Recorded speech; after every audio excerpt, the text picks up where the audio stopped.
Hello, everyone. Welcome to the Adventure Pod podcast. I am AJ. I am joined by Ryan, Steven, Andrew, and Alex today, all part of the Adventure Company Gaming. And we're going to talk to you about Monarch. Lots of Monarch spoilers today. We have a few light cards we're going to start with, some brute cards, and a lot of shadow cards. And we're going to talk all about talents and what's going on with all the new cards. I'm very excited. Let's go ahead and, Ryan, what do you got going on, man? Hello, I'm Ryan, and I'm just super excited for all these brute cards, both shadow and generic. I always like adding more to the current brute arsenal, of course, especially with that latest one that was revealed, the majestic. I think it's insane that you can just double your damage with a with what's it called? Like an alpha rampage up to 18 damage while intimidating at the same time. That's insane. So I'm Awesome. definitely looking forward to what's left on the brutes list and what characters come out afterwards. Let's go. Steven, what's up, man? Hey there, I'm Steven. I generally play Bravo. Actually, I only play Bravo, so I'm really hoping for Guardian Hero to come out. Maybe Light or Dark Guardian. I don't really care which one. Just more support for Guardian is what I'm really rooting for in Monarch. So, yep. Awesome. Andrew, what's up, man? Hey, it's me, Andrew. Typically, I'm the mech player. I've been trying to branch out, but we're hoping for something good. There is Shadow Brood, of course, so we'll see if we get a brand new class, is what I'm hoping for. Uh, we'll, of course, discuss that further. Or maybe just another Shadow or Light, just basically like a sub type thing. So I'm really looking forward to it and hoping for the best more than anything, just extra cards. Awesome, man. Alex, what's going on, Hey guys, my name's Alex. My camera blinks green every now and then. man? I like Fab. Let's do it. All right.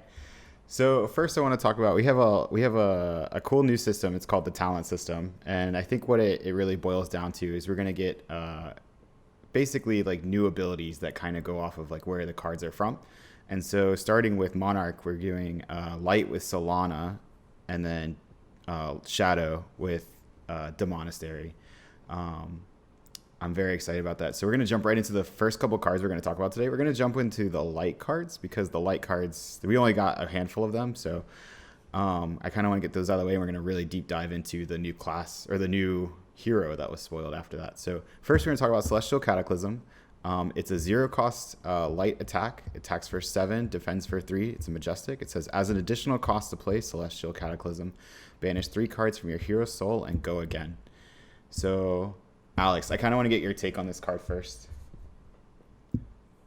Yeah, when I saw it, I thought, well, it's Enlightened Strike with 2 of the abilities from Enlightened Strike printed on it.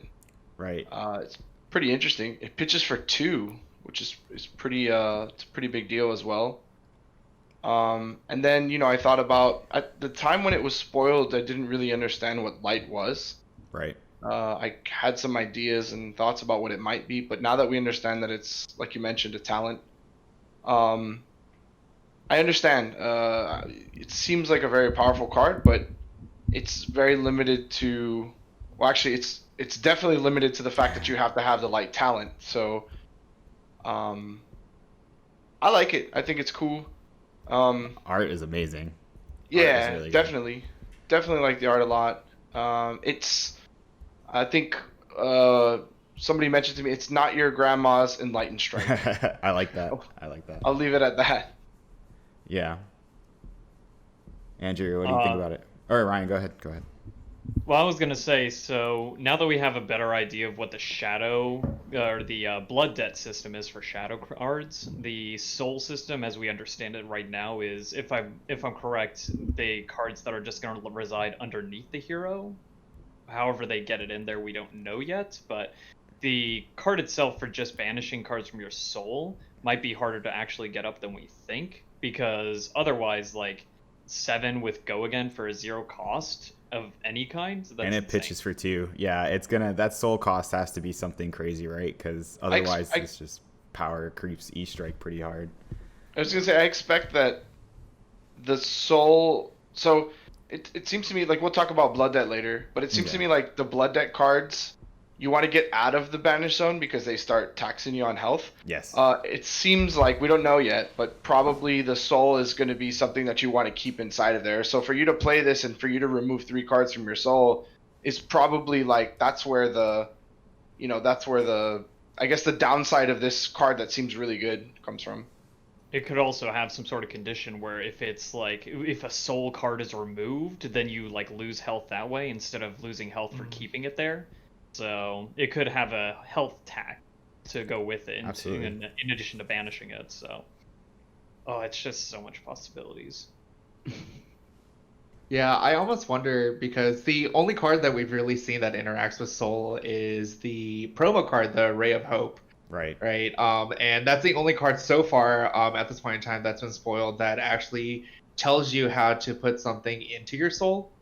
Oh. And so it's kind of interesting because at this point in time, it looks like that card only activates when you're playing a shadow hero. So if you're playing a light talent hero, and you have that card in your deck and you're playing against somebody who's not a shadow talent, then it almost seems a little useless. So I'm really interested to see what kind of interaction Soul actually has with these characters, since we've gotten so much detail about Blood Debt at this point in time. Absolutely. Actually, just to tack on something real quick there, Steven, we actually did get a card that was that was revealed that interacts with Soul, but on the reverse side, right? It's a shadow card that when it banishes cards out of the soul, it gets like it rips plus the card out. X. Oh yeah, that's right. I think it's like Soul Rip or something, Soul Harvest or something like that. I think is the name of the card. It was that Reaper. I really love that flavor too, of like the light versus dark, and it's like it literally really plays on. It like rips the light out of their soul. It's insane. So yeah. Yeah. All right. So one more light card we're gonna talk about today. It's gonna be Tome of Divinity. It's a 4-cost light instant. It pitches for 2. Its text reads, draw 2 cards. If a card has been put into your hero's soul this turn, instead, draw 3 cards. I think this card's insane. Drawing cards as an instant, I mean, for 4 costs, that is pretty heavy. But just even if you pitch 2 blues and draw 2, you kind of just cycled those 2 blues, right? So, and you have 2 floating. So I think this card's very strong. What do you guys think? I think it is more of just a cycling card, because when you do the math on it, you have to play this card from your hand, and in order to draw an extra one to replace it, you will have already had to use a card from your hand. So, with the exception of getting the 2 floating resource afterwards, it looks like it's mostly just a cycling card, like you said, if you pitch 2 blues specifically.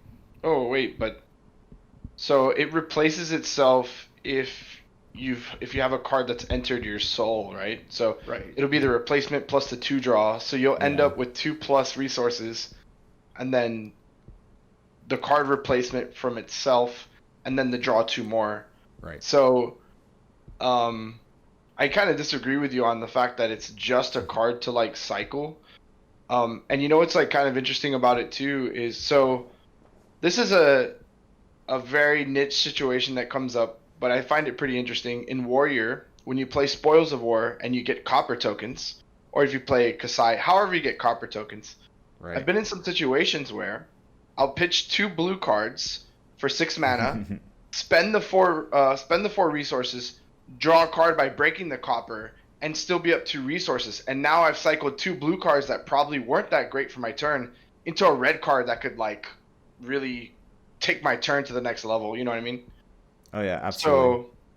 So I think I disagree with the initial thought that it's just a card that cycles.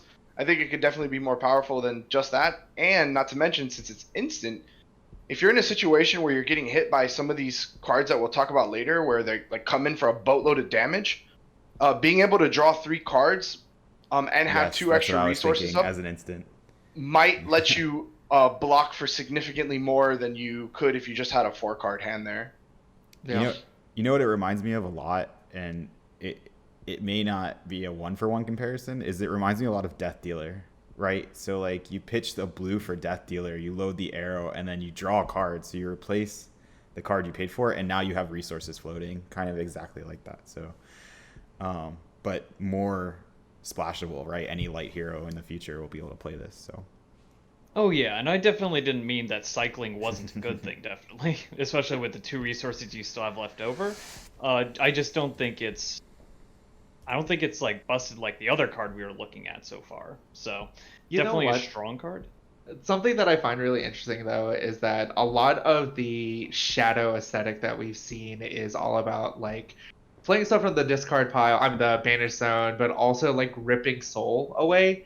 And it's very aggressive, which kind of makes sense because it's like a shadow aesthetic, right? But I wonder if we might get like a light defense reaction that when you defend something, because it's a little bit more passive, a little bit more guarded, when you defend something, you get to put a card into your soul. So that means if you put a card into your soul because of the defense reaction, you could activate this instant and then draw 3 in your Yeah. in like a defending phase, which might be like super interesting. Yeah. Oh yeah. It's definitely it's like a combat trick in a way. Like Right. yeah, you're not even. They go attack with a big attack. You have like, I don't know, a tunic counter and a blue, and you go like a blue and a tunic counter, draw 2, defend with a 2. I don't know. It just is very good to me, like as an instant.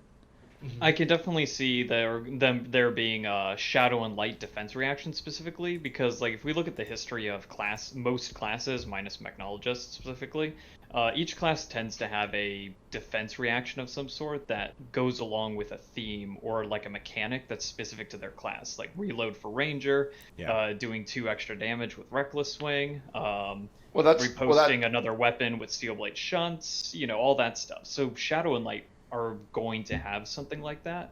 I don't know exactly what they're going to choose to interact with, or whether it's just going to go specifically to the blood debt that we've already seen, or the soul mechanic that we're seeing now too. But that would be my first guess. the mech doesn't have a defense reaction because boosting on your opponent's turn is garbage. So true. So true. Oh my god, yeah. All right. What are you talking about? You could pop the Achilles heel to get an action point. It's the On your worst. opponent's On your turn. opponent, you can't do that on your opponent's turn, Ryan. It Not is an everyone knows instant, that. so I mean, it is an instant, but yeah, no, I agree with Alex. Having mech being able to boost is just absolutely insane. I literally put in a blitz last night where a mech hit me 8 times in one turn because they use high octane. So yeah, that they don't deserve anything else. I think they're good Wow. with the art. They don't I did deserve the it. same thing last night against a ninja player. Literally, it was amazing. I disagree with you that they don't need anything else, but I also Yes. share the sentiment that it is Uh-huh. pretty wild that they can go pretty wide.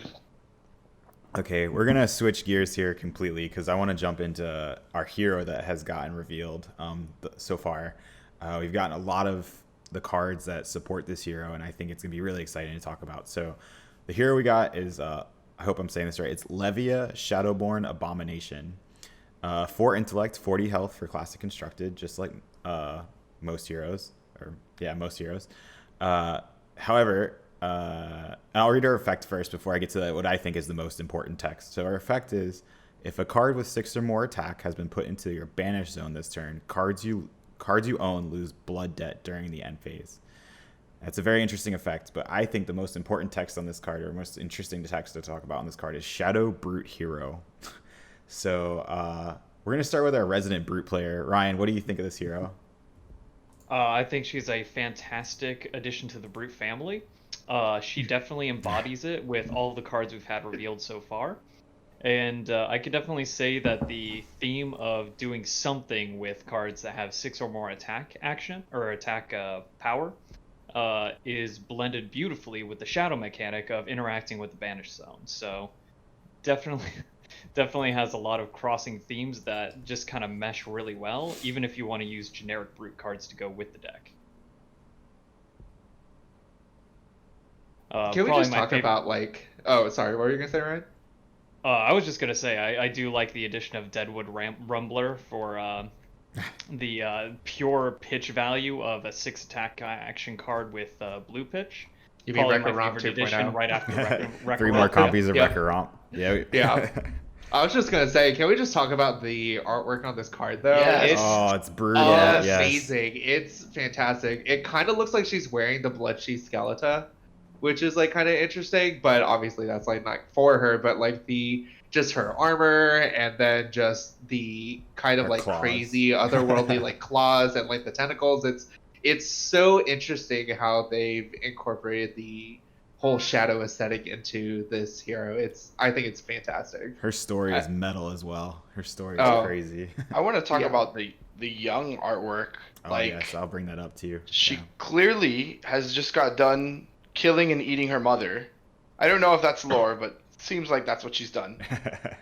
Yeah. You can see it on her face. She seems like she's just done something very bad and is now ascending to It's the blood debt. shadow brutedom. Yeah, Shadow Brutum. There's a bunny and a pentagram on that art too. What? It's like That's not a pentagram. That's a Star David.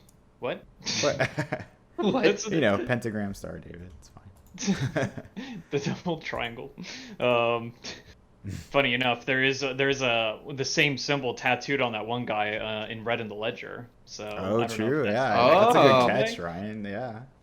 Yeah, it was something that stuck out to us before when we looked at the playmat because it was blown up to such a big size. But yeah, that's the exact same symbol that's on the guy in the red in the ledger that Azalea cult. is bringing in. That's yeah. I think you just stumbled on a cult. You might want to watch out.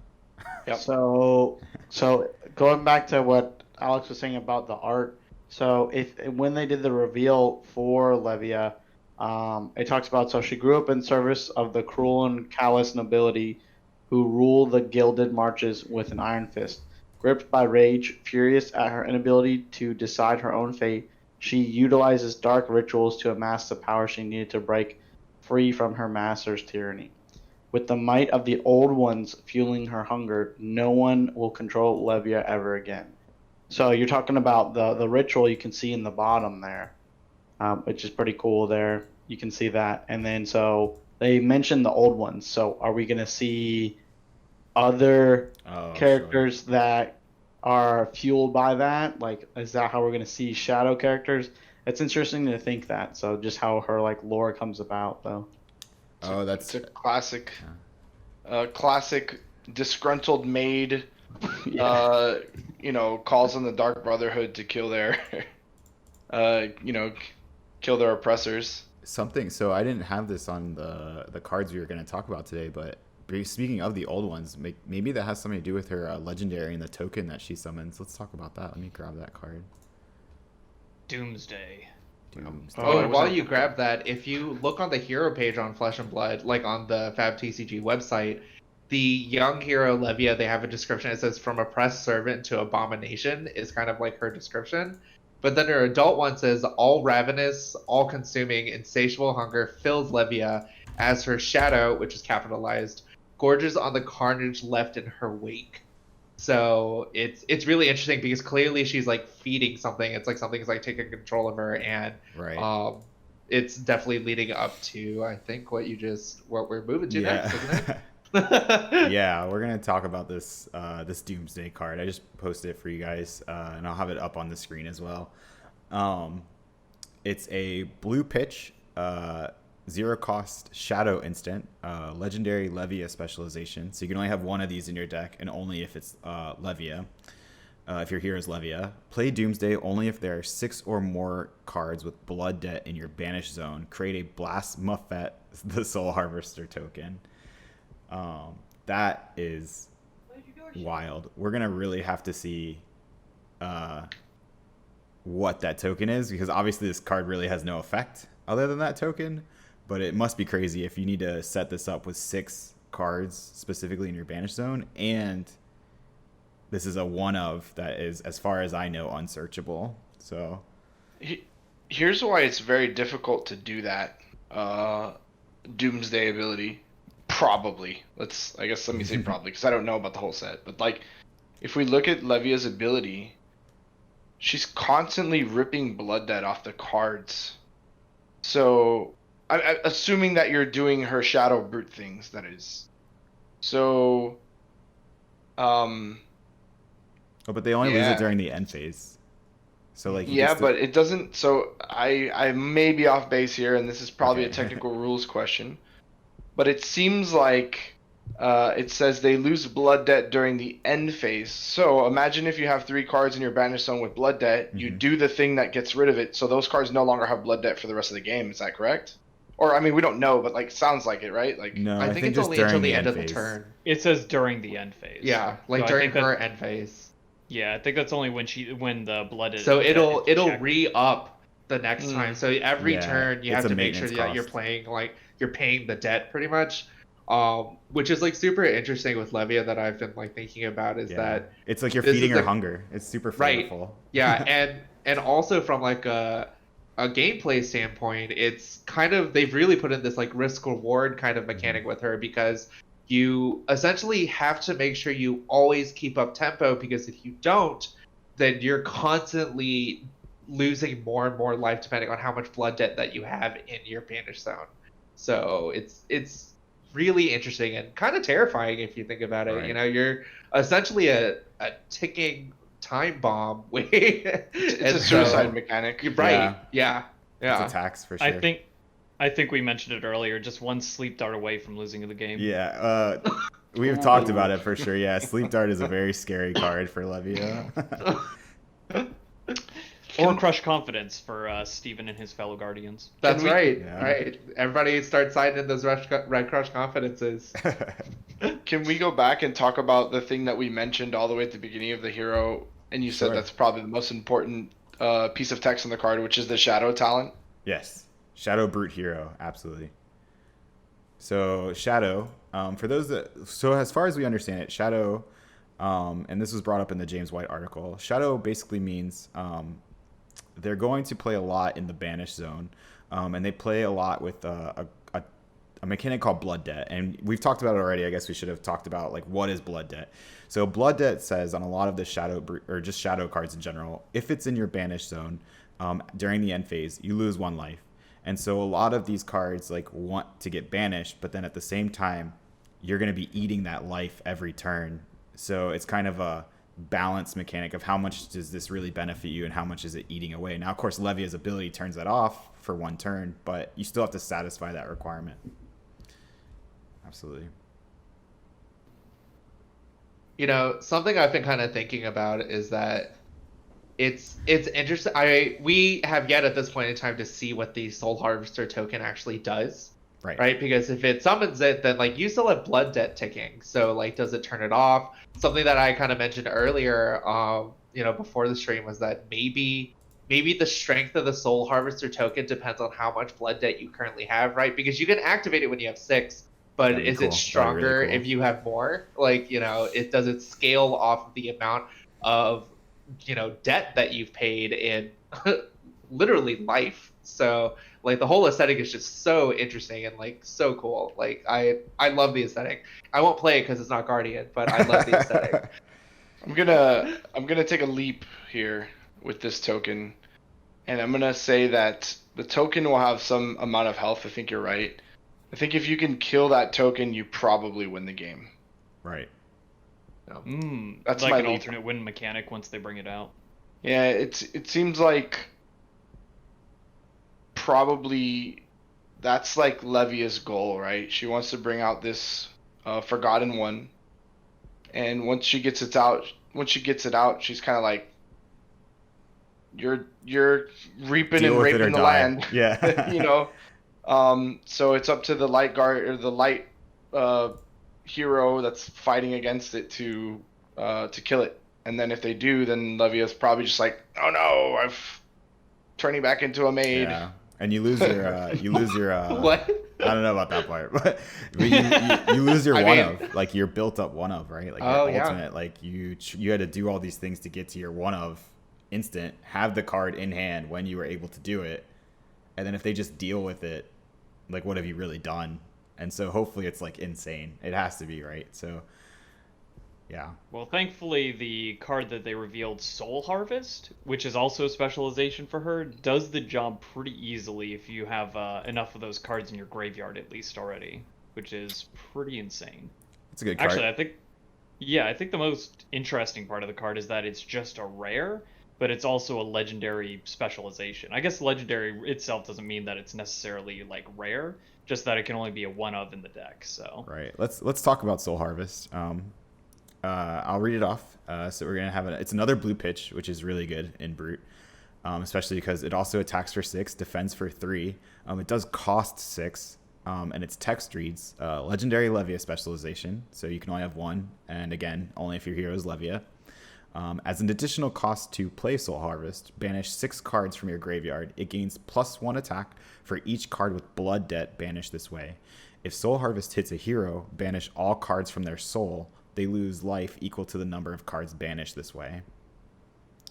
This card's insane. It is. It has to be put as a one of, because that is so strong. Like, let's say you banish 6 cards with Blood Debt, then that's 12 damage on its own. Yeah. And you satisfy that legendary. Requirement very fast. Immediately, yeah. Yeah. The only thing is you need to get them in the graveyard first, but like if the game, in a classic constructed game at least, that won't be, like, the game will extend long enough to do that while you still have enough health left. Right. And I mean, then once you, whenever you get that Doomsday going, like, who knows what happens after that once we see what the token does. Yeah. Such a good card. It's also interesting too that it says banish all cards from their soul. They lose health equal to the number of cards banished this way. So, you know, in the same way that, like, so far as we know, the Shadowbird is like stacking Blood Debt into the banish zone. It sounds like the light hero will be pretty much doing the same thing with their soul. So it's like this constant struggle between, like, you know, light and dark, and like soul and Blood Debt, and just trying to like reconcile those two together. So it's so interesting, and the card art is fantastic. She's literally like has her hand through what looks like you know, somebody from the Solana, yeah. So yeah, from like the army. It's so cool. It's so interesting. She's definitely not She's having like- a good time. Oh no. Well, Levia is having a great time. She's Oh, yeah. Yeah. Just that's probably the, you know, she probably made her some food when she was the maid, and that lady just, you know, threw it back at her or something. And she's just getting that sweet revenge. I will say, as terrifying as Sleep Dart is for Levia, any light hero who's trying to build up to that Celestial Cataclysm, what's it called? Yeah. Yeah. If you see this come down, you're blocking the crap out of it. You are not letting this get through, letting that rip all the cards you've built up in your soul. Now, again, we don't know how easy that is to get cards in soul, but I'm assuming it's difficult, and this card just rips all of them out. Yeah. Imagine I mean, you have to block with 4 cards, right? Like, This is one of those cards where you just throw the entire fridge, like your whole hand, all your equipment. Like, it's one of those scenarios because this kid, especially for Levia, this just switches tempo so quickly. You can also pummel it. Yeah, it's very pummelable. Yep. This is very pummelable, or even lunging press, because it only has to hit.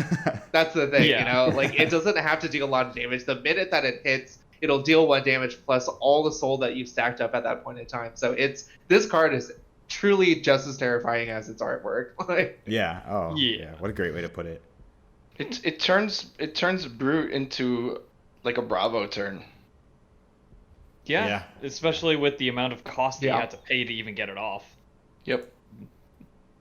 All right. Yeah, I just double checked Beast Within, and I was trying to see if Beast Within was one of these cards that is like Back Alley Breakline, where if it goes from one zone to any other zone, it triggers. But thankfully, Beast Within only says to the graveyard and not to the banish zone, because Do it I was again. thinking how nutty that would have been, right? You like definitely start off by intimidating a card with the Beast Within. That'd have been pretty funny. But this card definitely, I think, likes Beast Within as well, because You can send a lot of generic or even just non-attack Blood Debt cards to the graveyard or yeah. banish them immediately. I didn't mean card, I meant deck. But yeah, exactly. Yeah. Yeah, it's definitely really interesting too. Especially like being somebody who plays only Bravo. Up until this point, Bravo and like Remembrance have been the only 2 like ways that you actually really ever interact with the Banish Zone.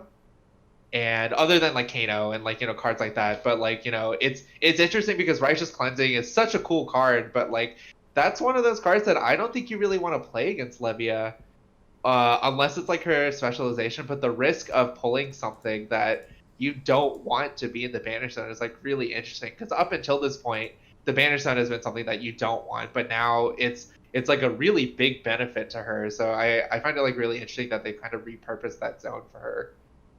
Right. No, yeah, it's awesome, and I think it's repurposed for Shadow in general, just because the blood type. But yeah, it's Yeah, so yeah. Yeah, there's cards that you can play from the banish zone too, so it's like we're gonna see like if they get banishers, like that's fine. I'm just gonna play it anyway. Play it Yeah, anyway. it comes back, and there's like cards that like There's a big whole cycle. You're just literally just recycling everything, so that's what's cool too.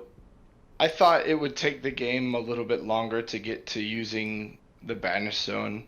Personally, Yeah, personally, I kind of thought the banish zone was like a real like gone forever mechanic, which Like exile. I assume for most talents and classes that will be the case, and I think that's going to be very special to Shadow. Otherwise, you get into like really dangerous recursion mechanics. So it's very cool. I love the blood debt mechanic. I think it's wonderful flavor and it's amazing. Like it's just really cool. Like it's a really cool idea. Like this whole balance of like how much blood debt are you willing to take on, and the fact that it's called blood debt. What a fitting, Yeah. like name for it. Yeah, I will say, got to be careful with that beast within, as we mentioned, because I was rereading the Doomsday. It is not like the other legendary Shadow instant that we saw for the other character. It cannot be played from the Banished Zone. So if you actually Right. beast within Oh, Doomsday, yeah. you're Oh, just That would no. feel so bad. So, yeah, you want to. I almost feel like Talismanic Lens might be the way to go. With another that thing gear that's there. another thing that's scary with Beast Within, and specifically with Shadow Brute, is you may hit a bunch of non-attack blood debt cards. So now you're taking all the damage from Beast Within, and then you're also stacking all this blood debt you might not intend to. And then your turn, Yeah. you end your turn, you took like 4 damage from Beast Within, and then you take like 5 damage from blood debt, and like your opponent hasn't even hit you yet. it's great. So- Yeah, I love it. Get those brutes out of here. I will say, especially with the Bandage Zone, I really like the blood debt mechanic because it has a cost to it. You know, like they've really done a great job of making sure that, like, sure, you can play things from the Banish Zone, but like there is a very tangible cost to stacking things into that zone, and you know, you can't. There's only so actually we haven't seen anything really that lets her heal any health other than, you know, things that already exist like Sigil or like Right. Life for Life, but like those only really like Tone. Those only help you for so long, right? Right, Like especially when this they're is happening every turn. right, and especially against control decks, like you'll burn out of resources before you can actually do what you want. So like if like I said before, it's just a time bomb waiting to happen. You really have to play that risk reward really well. I think it's a perfect class for Ryan. there it is. I will say, in addition to the Beast Within thing, like all of the new cards where it says draw a card and discard a card, that can include Doomsday on those cards for the Brute ones or Shadow Brute ones. Like the new axe that just got revealed of all things. Let's say you want to use that and try and get the +2 off of it. Then as soon as you draw a card and discard a card, if that happens to be Doomsday, well, unless they have a way to recur instants from the graveyard in this set, goodbye Doomsday. Let's talk about Yeah. that axe. Oh, But go ahead. that's like if Doomsday was easy to cast, or if Doomsday was easy for it, like if it was easy for it to happen, then you know. The reward that's can't like- be that that's- good. Yeah. Yeah, Really exactly. broken, yeah. Exactly. So you know. I actually think that's why its cost may seem, compared to the other one, where the other one for Chain, or Shane, whatever it's called, says that you need to play 6 Blood Debt cards in the same turn to even play it, but you can at least play it from the Banish Zone if you do. The only requirement for Doomsday is that they just sit in there.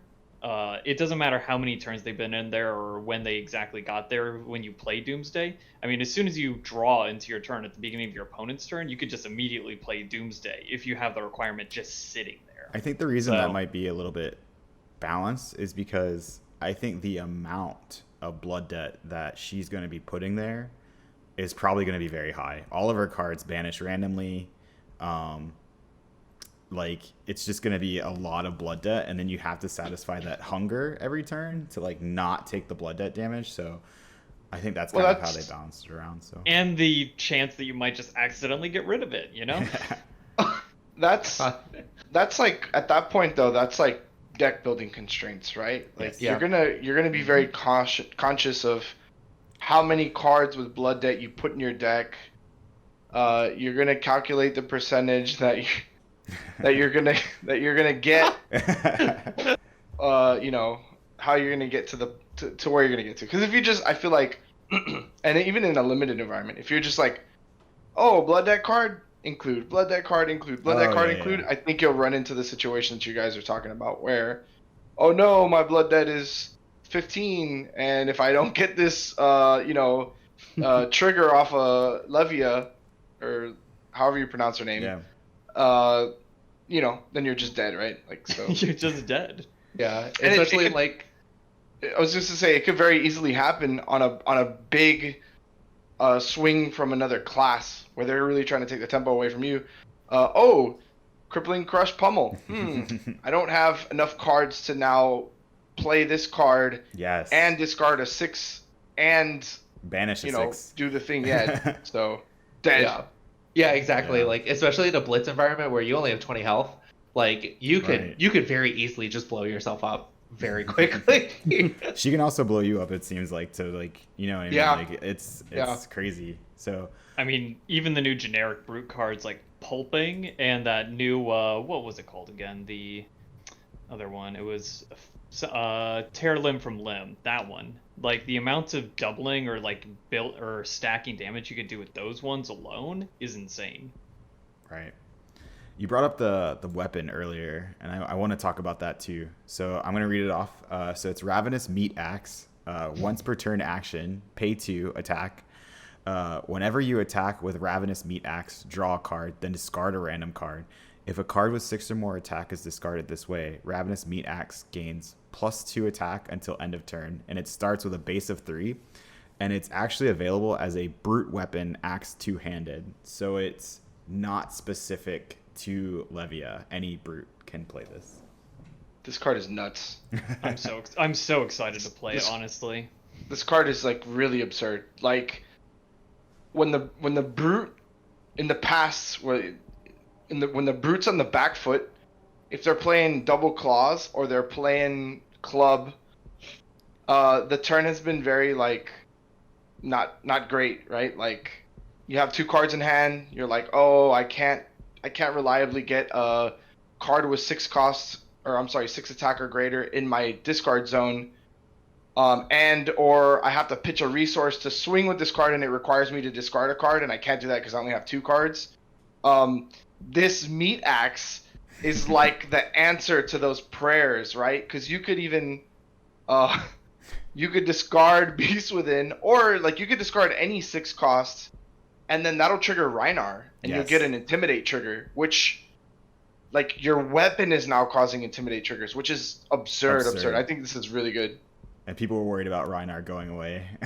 With the no, Shadow. Yeah, I don't think he's going anywhere.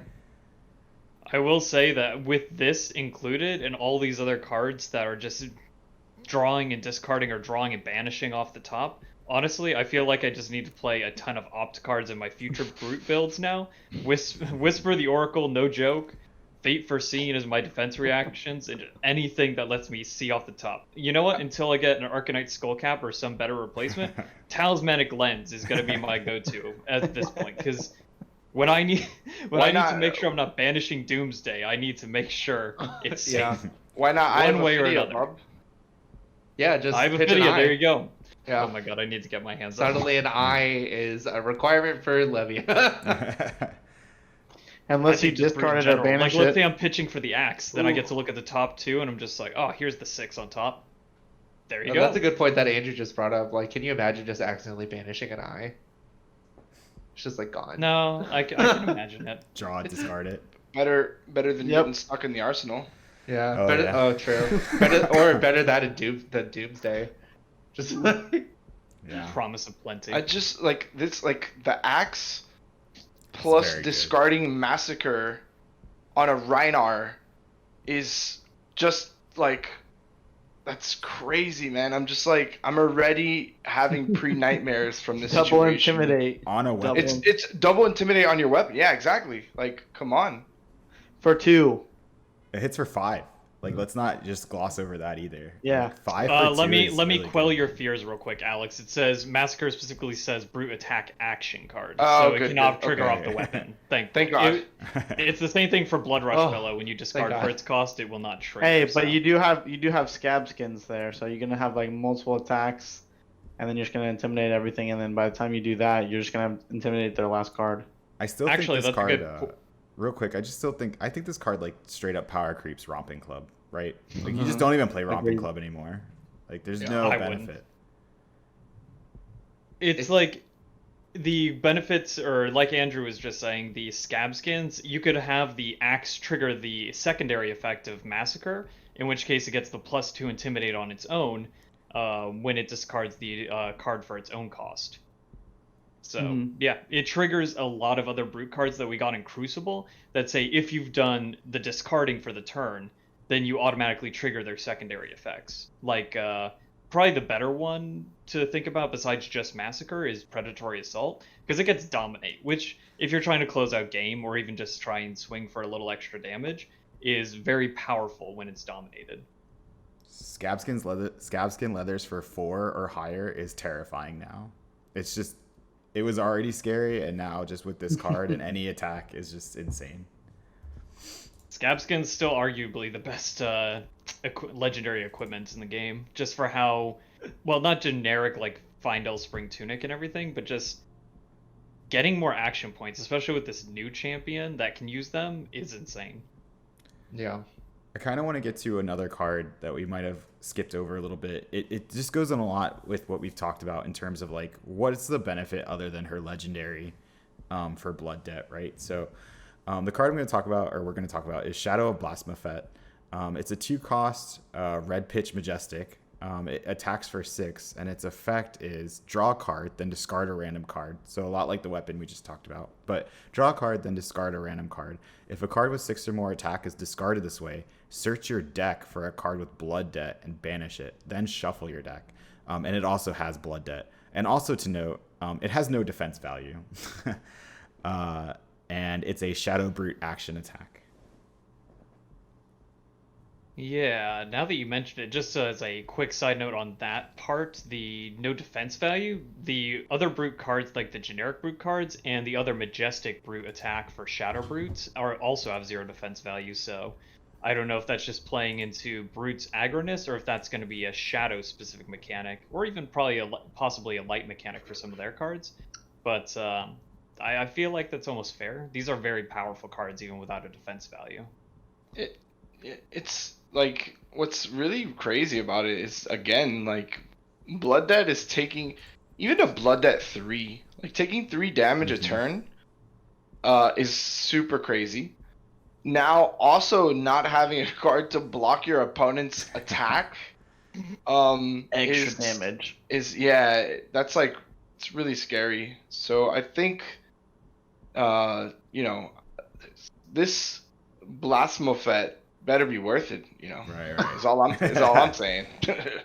I mean, Yeah. his shadow looks pretty intimidating. I will say Yeah, that. and this card's art is pretty brutal. It's pretty Yeah. brutal. I will say though, with this card, if with Levia, you won't have to play Blood Debt that turn because you automatically have to discard because they're passive. So Right. like that kind of helps. But like, I can't tell you the number of times where I've sat in a match and they swing at me and I have like a remembrance and a potion in hand and I just lose.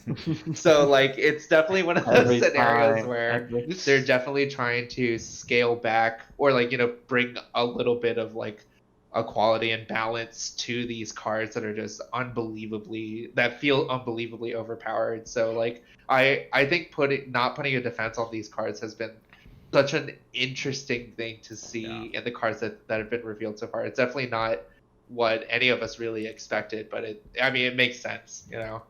I definitely didn't expect it. Yeah. I want to get your guys' take on real quick. What are you gonna say, Alex? Yeah. I just want to say this one thing because I think it's important. So the whole flavor of this card, Shadow of Blasphemophet, this card feels like the card you play the turn Ooh. before you play Doomsday, right? Yeah. Because this will get the 6th blood debt into your blood debt or into the banished zone, and then it will definitely trigger Levia's ability where you won't take the 6 damage from it being there. Going into your next turn, you have the Doomsday in your arsenal or something like that, and then you just definitely block the Command and Conquer, and then win the next Well, turn. Doomsday is an instant. You don't even. You just. Oh, play even better. You can just play it on your opponent's Yeah, turn, yeah, man. just like yeah. Or Excellent. even before your end phase. Just Excellent. Yeah. Yeah. You search.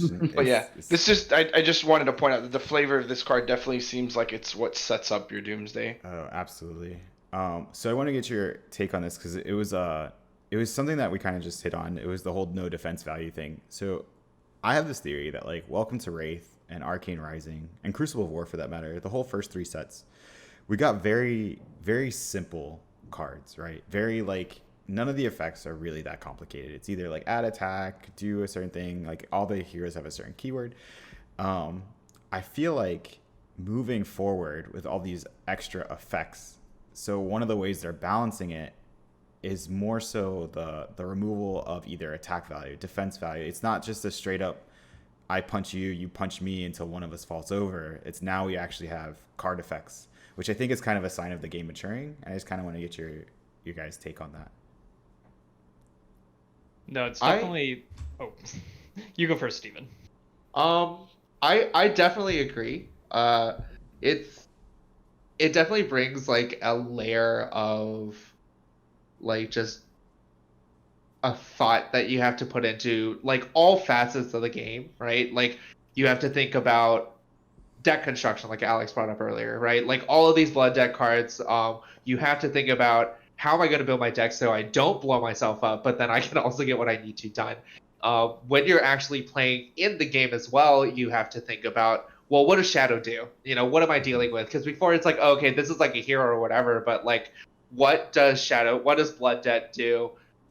In combat, you're also having to think about, okay, well, if I hit you and then you don't get Blood Debt off, then I can afford to do X, Y, and Z because I know that you have to account for this or you're going to die. So, like, it kind of adds, like, a lot of different layers into the combat and gameplay that makes sense from a, game maturing standpoint. But I will also say that, like, it kind of makes the game, this is going to sound so stupid, but it kind of makes the game kind of like come alive with the story and narrative that they're trying to tell. Like you really feel like you are having to fight, and like, as somebody who's currently playing a brute, like Shadow Brute player, you're literally paying with your life every turn, and you're having to reap those consequences, and thinking about what you're doing and making very intentional decisions. So it does give brute players a chance to demonstrate that they do have a brain instead of just smacking people, which I am very excited about.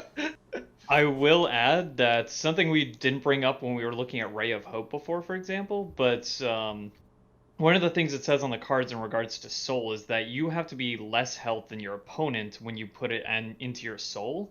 And Blood Debt kind of like plays against that as well, because you're constantly losing health if you're not triggering the ability, so it makes it harder for them to trigger their abilities to get souls. So there's kind of like a weird back and forth where you either have to be the one with less health to even get your mechanic to go off, and the shadow opponent is like constantly losing health to put themselves at or below your own health. So that's kind of like an interesting mechanic I think we glossed over when we were looking at souls earlier. Something about being at less health to get souls.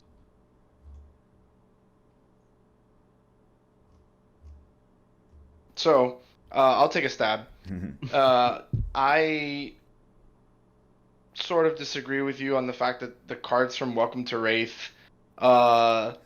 Arcane Rising, and Crucible are difficult, because it is very difficult for me to play Chains of Eminence and name a card for some reason. That's a joke. Yeah. Anyway, yeah, so I definitely like that the game is going in a direction where, like, there have been times where you'll get card games, and as the sets roll out further, you get super power creeped very easily, because first set starts with something, a little bit of text. and then next set is like bigger something, something, and then a little bit more text. And then you get to this point where you're, a couple years into the game, and it's like wall of text, major something, and when you look at this card, you're just like, number one, overwhelmed by the fact that you have to read this wall of text to figure out what it's going to do. And then number two, you've like set yourself up for a very big problem, because by you power creeping your cards the way that you're doing it by major something, wall of text, you always got to try to top that, and it's got to get bigger and bigger and bigger. So by forcing the cards that do have a lot more text in the card, more effects, are talented, if you will, by forcing them to not have defense values, or by imposing very steep costs, to me speaks to very intelligent game design. Yes. So I, for one, commend that. I think it's great. It's very interesting. I personally am, I want to say, like, I'm kind of turned off by the shadow mechanic from a player standpoint, because like it seems huge. Yeah, it seems like a very difficult sell to want to play Blood Debt cards, in my opinion. Big brain. I just think that it's like kind of difficult, especially from the everybody here knows me. I don't particularly like Brute very much. I think that they do not so fair things. So like, I guess what I'm saying is, like, I probably will like Shadow. I think it's a cool talent. I think the way that they're utilizing it is very intelligent. I think the game design around it is awesome. I really like that they're going there. I just think that I'll probably stay away from playing Shadow Brute, because it seems like very scary to play it. Even like I'm I guess scared. we'll have to see what Shane does, because like when it says, as I was referring back to its legendary before, if you've played 6 Blood Debt cards in one turn, you can play it. Like, I feel like it's more combo-y that way, which has a bit of a different game mechanic, or what's it called? A more, how do I want to say it? Intense mechanic? Nah, I guess it wouldn't be more intense than constantly having to banish your cards at random. But I'm just curious. It's just painful. What kind of... It's a painful mechanic. Like, painful literally, because you're paying with your life. Like, so that's what's.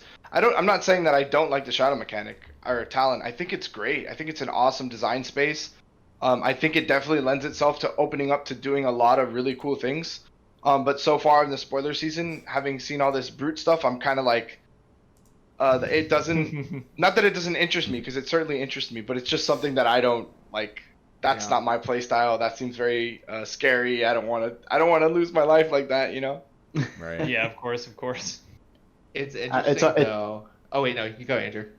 So it's it kind of like reminds me of how AJ and I were talking. We have Festus, when he plays Ninja, he plays no defense or actions.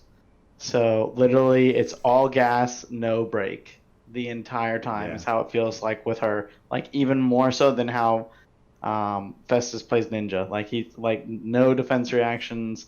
I feel like this deck will, like, you won't play any defense reactions. Like, you won't have room for them. You're gonna be playing like instances and then like trying to swing, and like you will probably almost never defend, just because you want to be able to not turn your blood mechanic on. I can't imagine that that's the case. I cannot imagine. To me, what the design space says is like, you have to very deliberately choose to include these cards in your deck and to go that route. I do not think it's like you're saying, like all gas and no brakes. I think that this hero will fall on its face if you do that. Think about how punishing warrior turns are if you cannot block with a single card from your hand.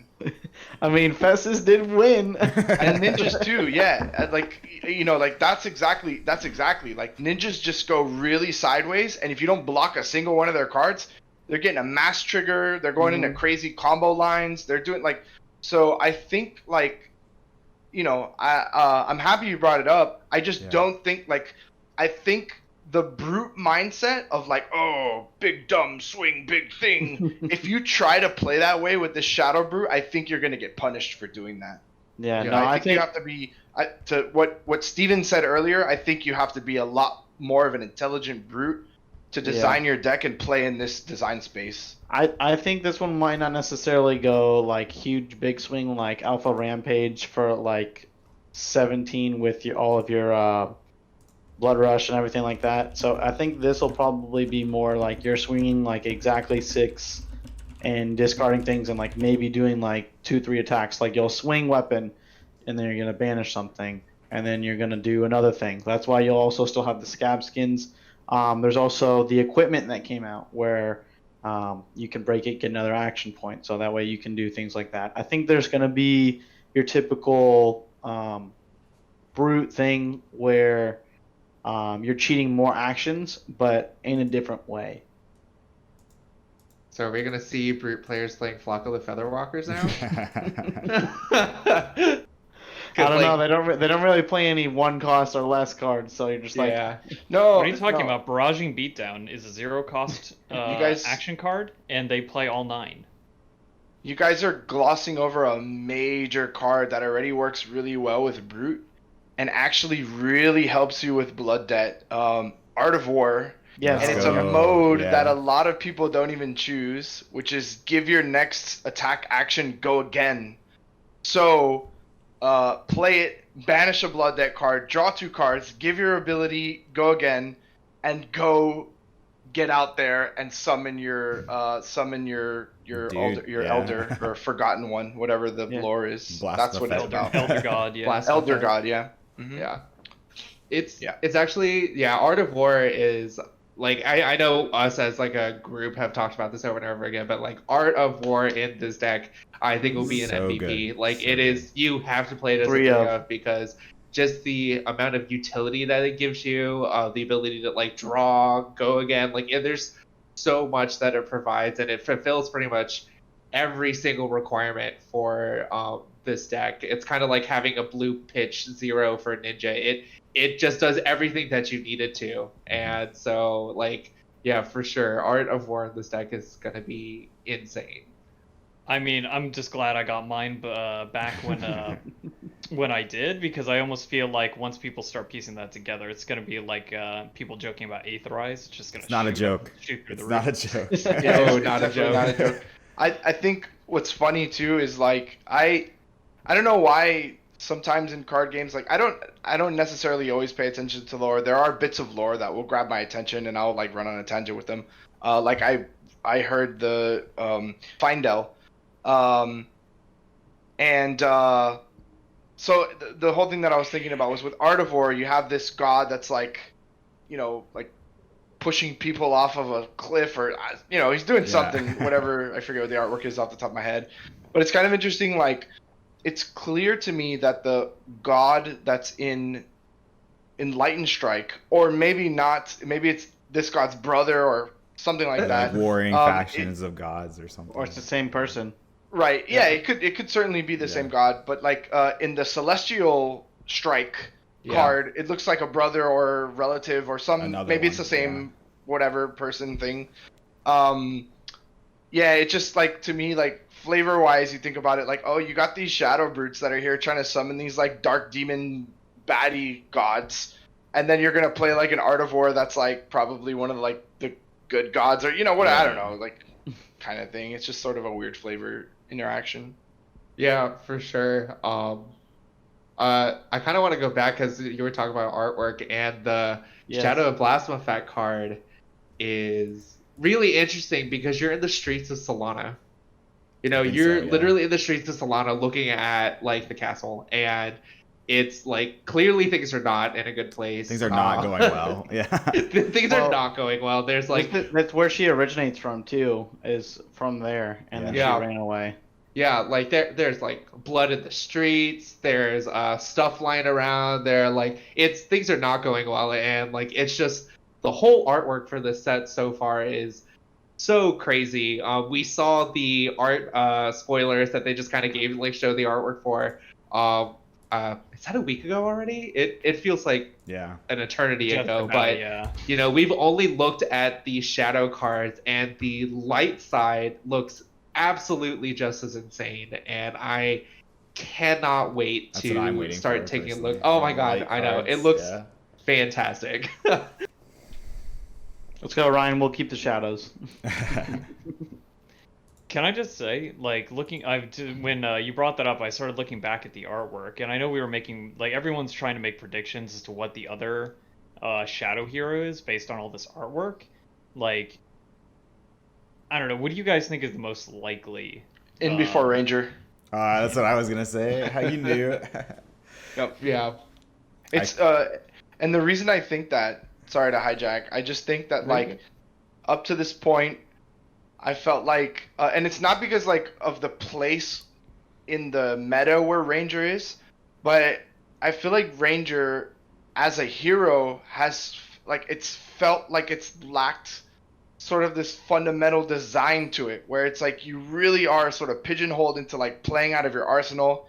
Your weapon doesn't attack. It feels very clunky. Yeah. You can do some pretty cool things with like Azalea's ability, and then like we talked about earlier with the bow where you like reload it and draw a card, so you're kind of not really out of resources.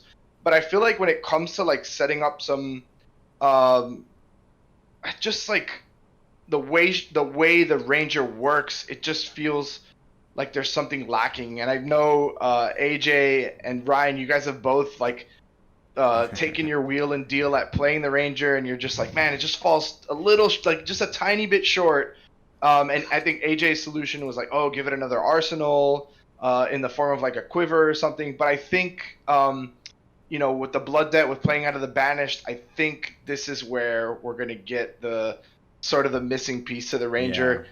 And it's probably going to be in the form of arrows with Blood Debt. That's exactly what I was gonna And, say. You took know, it right I out think of my that's mouth. where it's Like, going to come from. And then you're going to be able to shoot those arrows from the Banished zone. And that, like, it just, like, explodes my mind because I've been thinking about a lot of the Ranger cards and how they just seem like half-cocked. Like, there's just something so missing. Like, Rapid Fire. It's like, you know, yes, your arrows go again, and you want to shoot a bunch of them, but how do you keep putting them into your arsenal to keep Right, shooting them? right. It's like so difficult to do that. Or like Poison the Tips. Like Poison the Tips gives your arrows when they hit, like they discard a card. And like, yeah, I guess it's cool to like discard one card, but like, you know, why not just pummel like some stupid 2-cost spell or bigger to do that rather than like have this Poison the Tips card that's like intentionally turning your arrows into discard mechanics. Yeah, and Yeah, like so- my thing is like we haven't talked about it because we were mostly diving into the brute stuff, but the other legendary that we've gotten, you have to play 6 Blood Debt cards, and I was Yeah. thinking like rapid fire into a bunch of Blood Debt arrows. There you go. Like let's Yep. go. Yep. That's the reason I wanted to start this conversation, because I was reading that over, and to me, the only class that actually does like 6 cards in one turn more easily than the others is like Ninja. Ninja plays a bunch of cards in one turn to go wide, and usually they're able to draw more cards off of hitting, more cards off of just comboing into them, and it's like, Well, they even I know have- it wasn't like what people were predicting before, because like a lot of people were saying it's going to be the Shadow Rune Blade or the Ranger, like you said, but like I feel like with just the text of having to play 6 types of the same card in one turn, unless they do it as like maybe instant speed related things, like I feel like it's going to be Ninja with that text. Yeah, to add a strength or to add a bit of possibility to that, I think like the Ninja is, well, no, I guess that's not true because Warrior has it too. But I was gonna say they have an attack reaction that helps you draw a card too, so you can Yeah. continue playing more cards. But yeah, Yeah. like, yeah, I mean, I can see Ninja as well, but I'm I'm on the Ranger train. I've got with my you. eye on Ranger. I think that's what it's gonna be. Yeah. Shadow Warrior. No, I don't want that. I don't see that being I personally hope we do not get a warrior Look, specialization. Everybody's at all. like, oh, we're getting a light warrior. I don't But think it's like, warrior what if we needs just get any Shadow more Warrior? support for like a hot minute. I think Please, I think Dorinthia can take a seat. I think it's fine. I think it's time for some other classes to get some like Shadow fine-tuning. Mech. Shadow Uh, Mech. I have a quick, interesting thought now that we definitely know one of the heroes is a brute hero. Yeah. Do we think we're getting a new class in this set? I hope so. So I am low on that now. I was really high going into the set, going into spoiler season. Of course, that was before we knew like how talents worked and everything. So if you look at the lore book, everyone points to that and says like, "Oh, look at cleric. It's there, right? Cleric is one of the class." But now a cleric could be a light wizard, right? So like in flavor, it's a cleric. Like you would call it a cleric in every other. You mean like a new class? Yeah, like it's not actually a new class. It's not going to say Right. cleric on the bottom. It's going to say light wizard Right. potentially. So I think for now, I think we'll get new classes in the future.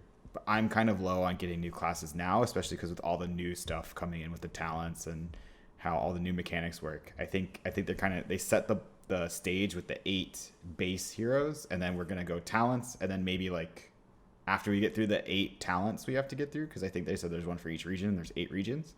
Maybe then we'll start really branching off into new classes. That's kind of where I'm at now. Yeah, and the other thing that kind of like strengthens that is that if you go to the card gallery page for it, where we're seeing like all the cards being posted day by day when the new ones are revealed, like you see there's a separate section for Brute specifically, and it's a relatively small section because they're not going to include a bunch of or too many new just Brute regular cards. But you can see there's enough sections for other classes to have regular quote unquote sections after the Shadow counterpart gets like their new how do I want to put it? New Their set of talented cards version. up. Yeah. Talented version. Yeah, makes sense. Yeah, and I think like the thing about these sets, this is a core set, so it has to be draftable Yes. and limited play. So like I definitely think the couple of these spoilers have kind of keyed us into there's probably not going to be a new class.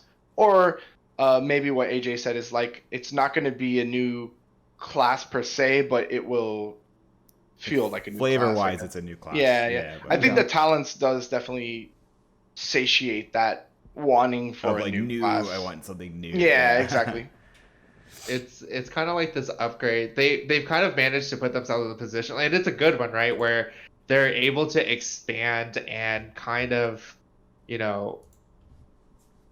improve upon the foundation that they've already laid without having to reinvent the wheel, really. And it's kind of ingenious because, you like we've seen with these brute cards so far, like, you're putting out brute cards, and just kind of the way that the shadow brute operates is very, very similar to a regular brute, Yep. which is kind of funny because Alex, you were talking about earlier, like, I don't like this class, but it's like you don't even like brute in the first place. Yeah. So like, of course, Yeah. like this class who operates very similarly to brute will probably not be something that you like particularly like, Yeah. Yeah, but absolutely. it will be really interesting to see what they do. I'm personally hoping for like a paladin, so maybe it's like a light guardian, which I'm a big fan for. But it's really interesting how they like crafted these classes to really support the foundation that they've left behind, and it's kind of nice because we can clearly see that they have their previous sets of mind. They kind of haven't forgotten where they've come from, and it is like very intentionally planned out for like how these new cards affect the old ones because they interact very well with like what's already been laid before. We didn't, we talked about it briefly. I think Ryan mentioned it, but we didn't even talk about pulping, which is a card that now supports My God. our brutes. current brute. Yeah. Mm-hmm. Card That, art. the axed, and then limb from limb. Oh my god, limb from limb is so insane. Yeah. You can get off, like I said, with Alpha Rampage. 18 damage. I want to 18 talk about damage. pulping just because like when this card was spoiled, I think we all had like a field day with the artwork. Like That poor Jaguar thing is just getting like in every brute card. It's just that Yeah. Jaguar is just getting wrecked. absolutely. But yeah, like, and it's really wild because the card has a built-in go again if you defend with less than 2 non-equipment cards. Like, Can you read off pulping Yeah, again? I was gonna Yeah. say Yeah. okay. So pulping, it's I believe this will cycle because it's a rare. So but the red version is a 2 cost. attacks for 6 and has no defense value. Its effect reads: draw a card, then discard a random card. If a card with 6 or more attack is discarded this way, pulping gains dominate. While pulping is defended by less than 2 non-equipment cards, it has go again. It is a generic, not generic, but a brute action. So it's not a shadow brute action. So any brute can play this card. Yeah, that's like it's got so much. It also one thing you didn't mention. It has no defense value, and it like intentionally does not have a defense value because like It's busted. already you're on Rhinar, right? Yeah, it's busted, right? You're on Rhinar. You draw a card, discard a card randomly. Most of the cards in Rhinar's deck have a 6 attack. So you're gonna pitch a 6 attack card, you're gonna intimidate, and then you're gonna dominate. And so that means they have 2 cards in their hand if you haven't done any other dominate. So like if you don't Barraging Beatdown, which you probably will Barraging Beatdown, you're gonna Barraging Beatdown, intimidate, play this card, draw a card, discard a 6, intimidate again, dominate, and then Probably guess go what? again because they can't satisfy You can it. only block with 1 card from your hand anyways because it has dominate.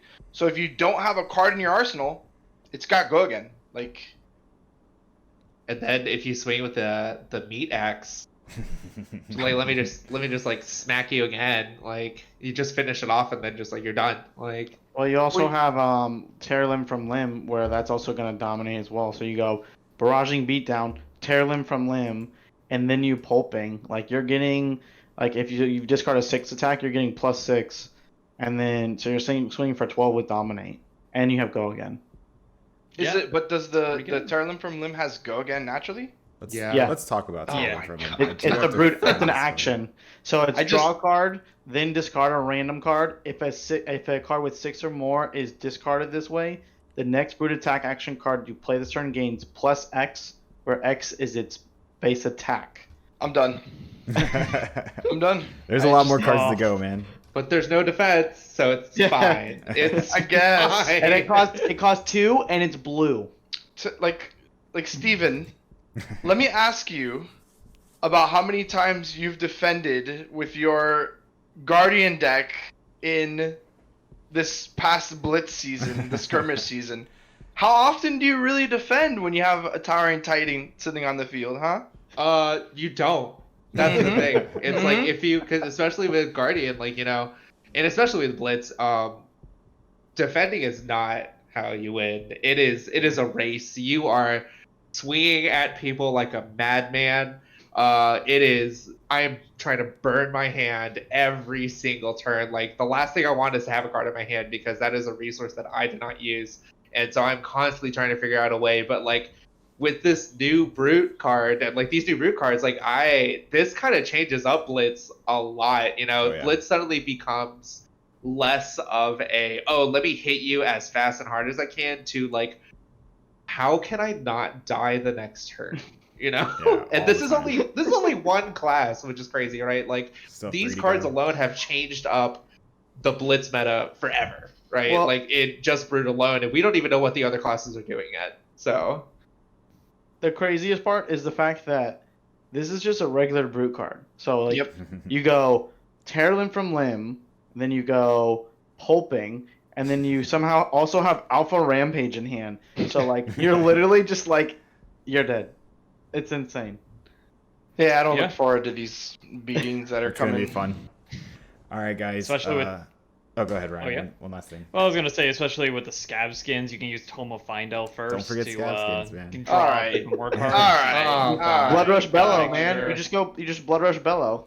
Blood I don't Rush wanna hear Bellow, it. draw more cards. Let's go. I need a staunch response that defends for 20 now. Like the All right, staunchest of responses. I want to thank you so much for joining me tonight on this podcast. We're going to go ahead and get some outros out here. We'll start with Ryan. Tell us what you got going on. Well, aside from starting to deck build or theory craft for all these new brute cards, shadow cards, and everything in between, the only thing I can think of is that soon we're gonna have a nice shiny new logo for the channel to adorn all of our videos and future podcasts. So look forward to that. I'm looking forward to finishing it up in the next couple days. Other than that, I just really want to see what this other shadow hero is, because Right. the whole like I said, blood debt cards in one turn. I need to, I need to see what mechanic It's that gotta be hero has crazy. that makes that viable. Because like, again, the only thing I think of is ninja, but there just has to be, if it's another class, something that the hero does that makes that possible. Right. I don't know. In Steven. case you folks didn't catch that, we found the deck builder. Yeah. The brewer for sure. Steven, what you got going on? Honestly, right now I'm losing countless amount of hours just staying up, waiting for Yes. spoilers to see what's going on. I'm really, really, really hoping for a light guardian. I'm unbelievably hoping for that. I will pay blood debts to Blasphemous myself in order to get one. So, yeah, just keeping an eye out for spoiler season and just really, really anticipating what kind of new changes. So, yeah, that's what I got going on right now. Andrew, what you got going on, man? Well, more than anything, trying to get as many games in as I can, I Flesh need and to Blood see you more, before. bud. Yeah, getting in any game and I can like online and like I was only able to do like what like I think I did like a total of 3 skirmishes and I did 2 of the gauntlets as well.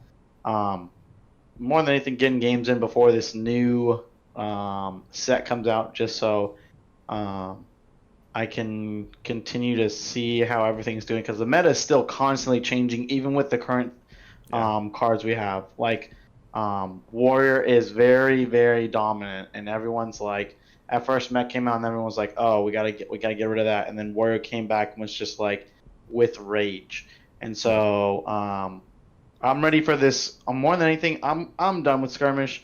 I'm ready for us to go back to classic constructed and just like make these 70 card decks, 70, 75, and just throw in some blood debt and like let's get these go. souls built My up God. and just like get it going. I'm Let's so go. excited. And like one other thing, I'm just like I'm ready to open packs. Like packs Yes. is like what I No want to better open. feeling. All right, Alex, what you got going on, man? Yeah, I'm certainly very excited for the upcoming limited that comes with having a new set. Definitely looking forward to drafting and playing some sealed, which is something I thought I'd never hear myself saying. I actually, in other card games, I usually loathe limited formats, but I'm actually having a lot of fun playing limited in Flesh and Blood. I'm looking forward to doing a absurd weekend on pre-release weekend of Flesh and Blood. Oh yeah. I'm trying to play in as many events as I can. And upcoming this weekend, I have an event with Steven where we're going to represent the U.S. and try to take down some folks across the pond in a country versus country battle. So I'm looking forward to that. And then just we have our regular locals. That's It's a always great lot of fun. time. I'm Yeah. looking forward to keeping building our community. Our community has been growing even more exponentially since the past couple weeks now. So I'm really, really excited about everything that's going on. I think, we got a good thing going on, and I'm really happy. Yeah, it's been a wonderful ride with you guys. It's awesome. All right, I've been AJ from the Adventure Company podcast. I want to thank these guys again for joining me. It's been a great conversation. I can't wait to do this again. These will be coming out probably weekly from now on, and stick around to this channel. We're gonna have a lot more content for you guys, and good luck in all your future tournaments, guys. And thanks again for joining me. Have a great night. Thanks. Catch you later, guys. Bye, guys.